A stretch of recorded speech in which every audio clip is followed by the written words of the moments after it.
দেশে সপ্তাহ জুড়ে বন্ধ ছিল ইন্টারনেট। তারপরে বন্ধ রাখা হয় ফেসবুক, হোয়াটসঅ্যাপ সহ বেশ কয়েকটি সামাজিক যোগাযোগ মাধ্যম। কেমন হাঁসফাঁস লেগেছে তা অন্তত এসবের নিয়মিত ব্যবহারকারীদেরই জানা। কমার্স উদ্যোক্তাদের নিজেদের পেজে আয় স্থগিত থাকায় হাঁপিয়ে উঠেছিলেন অনেকেই। তবে জানেন কি, বিশ্বের কয়েকটি দেশে ফেসবুক নিষিদ্ধ। কেউ লুকিয়ে ব্যবহার করতে গেলেও কঠোর শাস্তির মুখে পড়তে হয় সেই দেশগুলোর মানুষদের। সে দেশের কেউ ব্যবহার করে না এই প্ল্যাটফর্মটি, কড়াকড়িভাবে দেয়া হয় নিষেধাজ্ঞা। তেমনি এমনও দেশ আছে যেখানে কোরআন ছুঁয়ে শপথ করানো হয় যাতে ভিপিএন না চালায়। ভাবা যায় কত দেশে কত নিয়ম। কোন দেশগুলোতে ফেসবুক নিষিদ্ধ? এর মধ্যে প্রথম সারিতে বিশ্বের অন্যতম রক্ষণশীল স্বৈরতান্ত্রিক দেশ উত্তর কোরিয়া। সেখানে কোনোভাবেই ফেসবুক ব্যবহার করার কোনো অনুমতি নেই। নতুন এক্সপেল এর নতুন ফর্মুলা আরপিএম এর ডুয়েল অ্যাকশনে ঘরের মশা বাঁচবে না, বাইরের মশা আসবে না। উত্তর কোরিয়া আনুষ্ঠানিকভাবে 2016 সালে ফেসবুক ব্লক করে, এমনকি ঘোষণা করে যে কেউ অনুপযুক্ত উপায়ে তাদের অ্যাক্সেস করার চেষ্টা করলে দেয়া হবে চরম শাস্তি।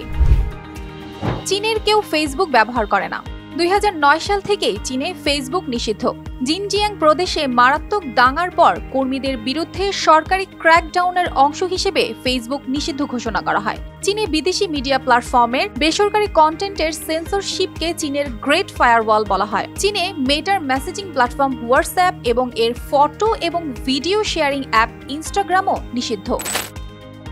ইরানেও 2009 সালে বিতর্কিত নির্বাচন এবং গণবিক্ষোভের মধ্যে ফেসবুক নিষিদ্ধ করা হয়, যদিও কিছু ব্যবহারকারী ভিপিএন ব্যবহার করে ফেসবুকের অ্যাক্সেস করেন। এরপর ইরান সরকার ভিপিএন এর ব্যবহার আইনগত অপরাধ ঘোষণা করে। সাবেক সোভিয়েত মধ্য এশিয়ার রাষ্ট্র তুর্কমেনিস্তানে ফেসবুক নিষিদ্ধ।